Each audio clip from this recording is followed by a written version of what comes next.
নমস্কার বন্ধুরা, আজকে ইংরেজি ভাষা শেখার যে প্রথম ভিডিও সেটা আরম্ভ করব। তো আগের দিন একটা ভিডিও ছেড়েছি, সেই ভিডিওতে আমি ইংরেজি ভাষার ইতিহাস সম্পর্কে আলোচনা করেছি। তো আজকে যে ভিডিওটা হবে সেটা ইংরেজি ভাষা শেখার উপর হবে, ঠিক আছে? তো এটা হচ্ছে আমাদের ফার্স্ট স্টেপ, ইংরেজি ভাষা শেখার ফার্স্ট স্টেপ। একবারে আমি বলেছিলাম তোমাদেরকে যেমনটি, যে একবারে জিরো থেকে স্টার্ট করব, এ থেকে জেড অবধি। এ থেকে স্টার্ট করব, এ থেকে জেড অবধি পৌঁছাবো, ঠিক আছে? জিরো থেকে তোমাদেরকে হিরো বানিয়ে ছাড়বো। চলো, বেশি না ডায়লগ দিয়ে আমি আরম্ভ করতে চাই ভিডিওটা। তো ইংরেজিতে দেখো, লক্ষ্য করো, ইংরেজি তো আগের দিন বলেছিলাম ইংরেজি একটা ভাষা, এবং এই ভাষাটার লিখিত রূপ রয়েছে। এবং ভাষা তো আমরা যখন মাতৃভাষায়, যখন ছোটোবেলায় মাতৃভাষা শিখি, তখন আমরা কোনো রকম অক্ষর না চিনেই আমরা ভাষা বলতে পেরে গেছি। কিন্তু ইংরেজিটা আমরা সেরকমভাবে বলতে পারি না। ইংরেজি কয়েকটা ওয়ার্ড আমরা শিখেছি ছোটোবেলায়, কিন্তু ভাষা শিখতে গেলে বা লিখতে শিখতে গেলে আমাদেরকে অ্যালফাবেট বা লেটার, অ্যালফাবেট, ওয়ার্ড, সেন্টেন্স এগুলো জানতেই হবে, আদারওয়াইজ আমরা কিন্তু লিখতে পারবো না। তো বলাটা ব্যাপারটা আলাদা। বলাটা হচ্ছে তোমার শুনেও শেখা যায় বলাটা, কিন্তু লিখতে পারতে গেলে আমাদেরকে সেটা সম্পর্কে গ্রামার জানতে হবে, সেটার লিখিত যে রূপ সেগুলোর অক্ষর জানতে হবে, লেটার্স, অ্যালফাবেটস, ওয়ার্ডস আমি বললাম, এগুলো আমাদেরকে জানতে হবে। তো একবারে বেসিক, একবারে বুনিয়াদি থেকে স্টার্ট করব, একবারে জিরো থেকে বললাম, সেখান থেকে স্টার্ট করব। দেখো, ইংরেজি একটা ল্যাঙ্গুয়েজ, আমি আগের দিন বলেছি এবং ইতিহাসও বলেছি। এবং এই ইংলিশ ল্যাঙ্গুয়েজে মোট 26, প্রথমেই ভুল বলছি, কী শেখাবো তোমাদেরকে, 26 লেটার্স রয়েছে, ঠিক আছে? 26 লেটার্স, এগুলোকে একত্রে অ্যালফাবেট বলা হবে। 26, বাংলাতে কিন্তু 52টা রয়েছে, এবং আরও অনেক যুক্তাক্ষর রয়েছে। ইংরেজিতে কিন্তু খুবই সহজ, অনেক কম, লেখা তো খুবই সহজ, মনে রাখাও খুবই সহজ।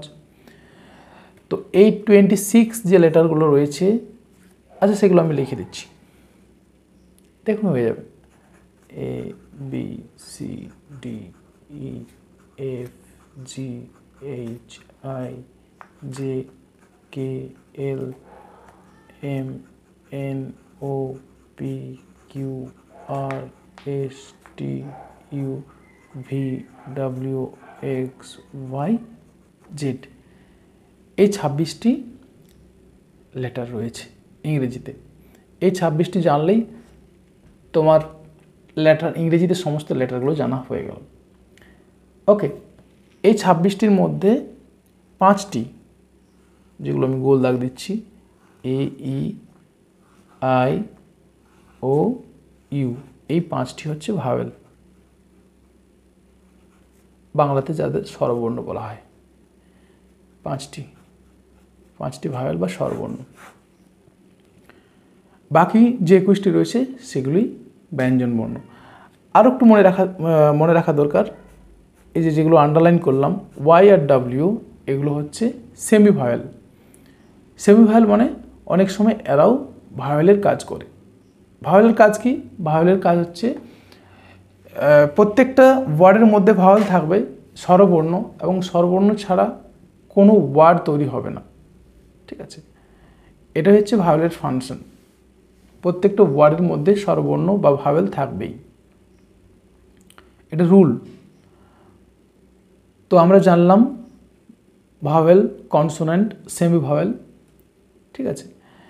এই যে 26টা লেটার্স, এগুলোর স্মল লেটারও রয়েছে, সেগুলো আমাদের জেনে রাখা দরকার। ওগুলোই আমরা বেশি ইউজ করব লেখার সময়। আমি এক লাইনে লিখে দিচ্ছি, দেখো কীরকম প্র্যাকটিস করেছি। A, B, C, D, E, F, G, H, I, J, K, L, M, N, O, P, Q, R, S, T, U, V, W, X, Y, Z. এগুলো হচ্ছে টানা হাতের বা স্মল লেটার। টানা হাতেরও লিখেছি, স্মল লেটার বললেও হবে। এগুলো হচ্ছে ক্যাপিটাল লেটার, স্মল লেটার এরকম বলা হবে। তো এগুলো আমাদেরকে জানতে হবে। এই একটু আলাদা এটার থেকে, এটা ক্যাপিটাল লেটারটা আলাদা, একটু স্মল লেটারটা এটা একটু আলাদা। আশা করি এগুলো সবাই জানে, এগুলো বিশদে বলার দরকার নেই। তো এটা স্মল লেটার, এটা ক্যাপিটাল লেটার। এই লেটারগুলো আমাদেরকে জানতে হবে, ঠিক আছে। লেটার পুরো এই একত্রে এটাকে অ্যালফাবেট বলা হবে, ALPHABET, অ্যালফাবেট, রাইট। একটা একটা লেটার্স একত্রে এটা অ্যালফাবেট। এরপর চলে আসো ওয়ার্ডে।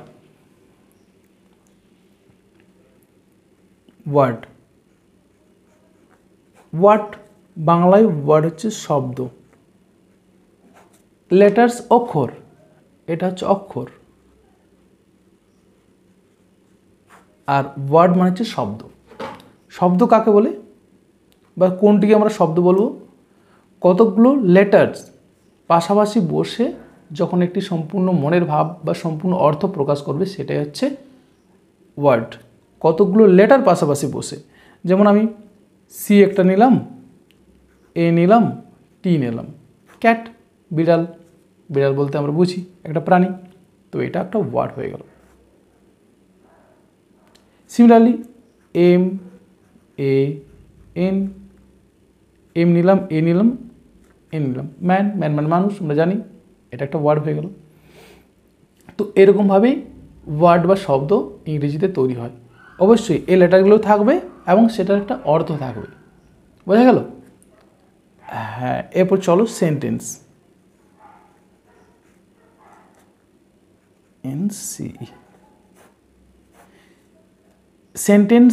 সেন্টেন্সের বাংলা হলো বাক্য।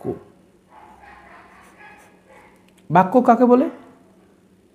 দেখো, ওয়ার্ডের সময় কতগুলো লেটার বা অক্ষর পাশাপাশি বসছে, ঠিক বাক্যের ক্ষেত্রে বা সেন্টেন্সের ক্ষেত্রে কতগুলি ওয়ার্ড পাশাপাশি বসে একটি সম্পূর্ণ মনের ভাব প্রকাশ করবে, এই হবে সেন্টেন্স। যেমন ওয়ার্ড থাকবে, প্লাস আরও একটা ওয়ার্ড থাকবে, প্লাস আরও ওয়ার্ড থাকবে, একাধিক ওয়ার্ড থাকবে, আবার একটা ওয়ার্ডও সেন্টেন্স হয়, সেটা পরে আমরা শিখব। এই ওয়ার্ড থাকবে, এই ওয়ার্ড নিয়ে সেন্টেন্স তৈরি হবে। যেমন আমি বলে দিই, আই ইট রাইস। একবার পাতি এক্সাম্পল দিচ্ছি। আইটা একটা ওয়ার্ড, আই মানে আমি, ইট মানে খাওয়া, ইটটা একটা ওয়ার্ড, রাইস মানে ভাত, নাউন, এটা একটা ওয়ার্ড।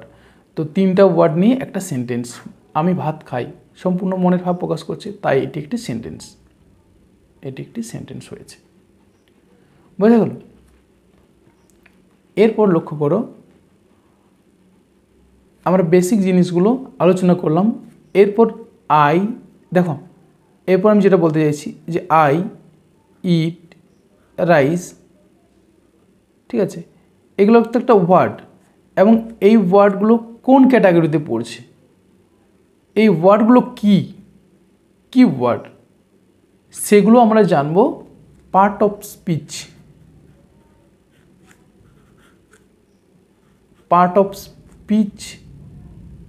এর মাধ্যমে। এগুলো একটা পার্ট, একটা বাক্যের একটা পার্ট, ঠিক আছে, পার্ট অফ স্পিচ যে রয়েছে সেখানে আমরা জানবো যে এগুলো কি। একটা পার্ট অফ স্পিচের মধ্যে আমরা জানি noun, pronoun, verb, adjective, adverb, preposition, conjunction, interjection, এই 8টি রয়েছে। সেই আর্টের মধ্যে, সেই 8 প্রকারের মধ্যে এগুলো কোন ক্যাটাগরিতে রয়েছে, মানে অন্তর্ভুক্ত, সেই সব জিনিসগুলো আমরা পরবর্তী ভিডিওতে, পার্ট অফ স্পিচের উপর পরবর্তী ভিডিওটা হবে, সেই পরবর্তী ভিডিওতে আমরা শিখব ওয়ার্ড আইডেন্টিফাই, কোন ওয়ার্ডটা কোন ক্যাটাগরিতে পড়ে, কোন ওয়ার্ডটা কোন পার্ট অফ স্পিচের অন্তর্গত, এগুলো শিখব। তো পরবর্তী যে ভিডিওটা হবে সেটাও খুবই ভাইটাল। আজকে ছিল আমাদের এই বেসিক থিংসগুলো, বেসিক যে জিনিসগুলো, একদম পাতি জিনিস, অনেকেই জানো এগুলো। তো পরবর্তী ভিডিওটা আমার হবে পার্ট অফ স্পিচের উপর, খুবই ইম্পর্টেন্ট। তো এই ভিডিওটাও কেউ মিস করবে না।